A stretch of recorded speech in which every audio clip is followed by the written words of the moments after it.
So thank you for coming to support Robin. This is Robin Wilt. She is currently a town council member and is rerunning for her own position. She's an incumbent. There are 2 positions open and 3 people running. You know, I always hear now Bill Haley talking about the idea board and how we're the only town who has inclusion, diversity, equity, action board, and now we have an idea plan. And he likes to tell that we're the only town around who has it. We have a chief diversity officer, and he takes all the credit, but it was because of years of Robin pushing and like getting under his skin and making him do it. And now that it's done, he's like the greatest, like he did also. I am Robin Wilt, and I'm running for my 3rd term on the Brighton Town Board. And I am a human rights activist, a first-generation American, and an advocate for open and inclusive government. And so maybe you're familiar with some of my work in the community with regard to housing justice, with regard to voting rights, with regard to educational equity, but that is really one of the core tenets of what I do. It's engaging community and making sure that every voice is heard. That has been a hallmark of my tenure to date, and I want to continue that work. As Amy alluded to, when I first ran for election in 2017, the town of Brighton, in particular Bill Maley, our town supervisor, used to talk about the 3 pillars of Brighton. He used to refer to us as like a 3-legged stool, and our 3 values that we adhere to the most were education, which we have one of the top performing school districts in the nation, sustainability, which we had a sustainability oversight committee, and I serve as a liaison to that committee from the town board to this day, and then diversity. But there was really nothing that to demonstrate through our various volunteer boards that we had a commitment to diversity, equity, inclusion within this town. So one of my first achievements as a town board member was to start the Inclusion, Diversity, and Equity Advisory Board. And we started out as a really big group with the task of developing an Inclusion, Diversity, and Equity Advisory Plan. Tenets of that plan really incorporated our values in this community. As we grow, are we going to grow sustainably and equitably so everybody has access to the opportunities that we have in Brighton? Were we making sure that everybody was being treated equitably within the police department? And then just making sure that we celebrated all of the diversity that Brighton has. We are a fairly diverse community, not the most diverse, but a fairly diverse community. We've made strides, but there's still work to do. And that's part of the reason that I'm running for re-election. I think that although we've done a great job in terms of implementing our equity plan, we recently discovered that the police department cites African Americans at a rate of 30%, and that is 5 times the reflected population of African Americans in the district. We're only 6% demographically speaking, so we cite African Americans at 5 times the rate of their white peers. And so that's a concern. You mean for violations? Yes, for traffic violations. Is this wonderful community that we live in, is it accessible to everybody in the community?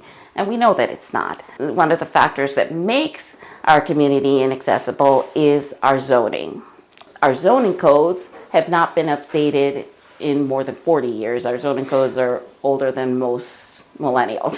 so it's time. There was a study done in 2022 that identified the most segregating educational borders across the country, the top 50 most segregating educational borders, and 3 of the top 50 were in the town of Brighton.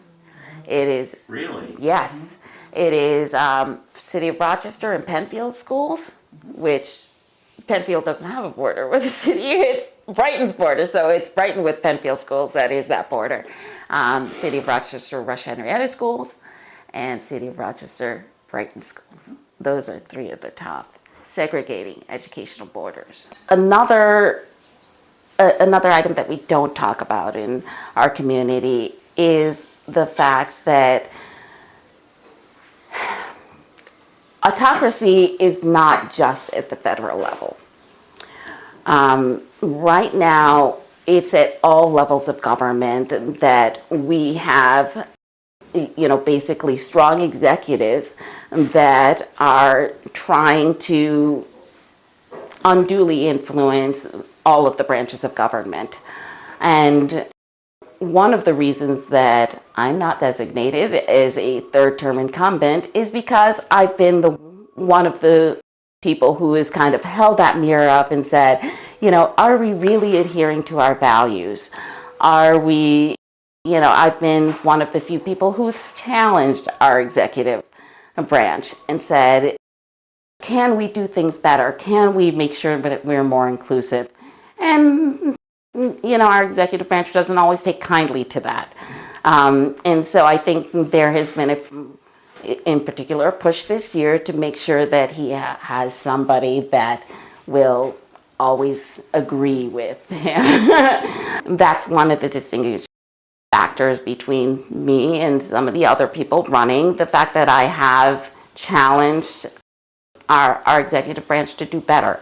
The way the board is set up is that we have 4 council members, and then the 5th town board member is the supervisor, which is the executive branch. So we already have a strong executive in that he serves on the legislative branch as well.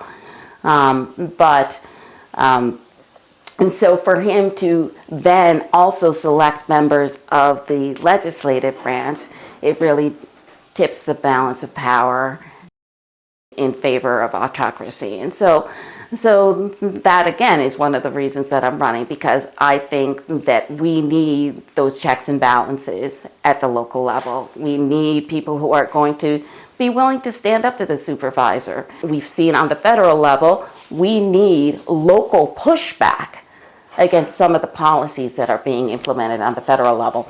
And one of the things that I've done recently is make sure that we have protections as a safe haven community. Brighton has never had a policy where our agencies would cooperate with Immigration and Customs Enforcement.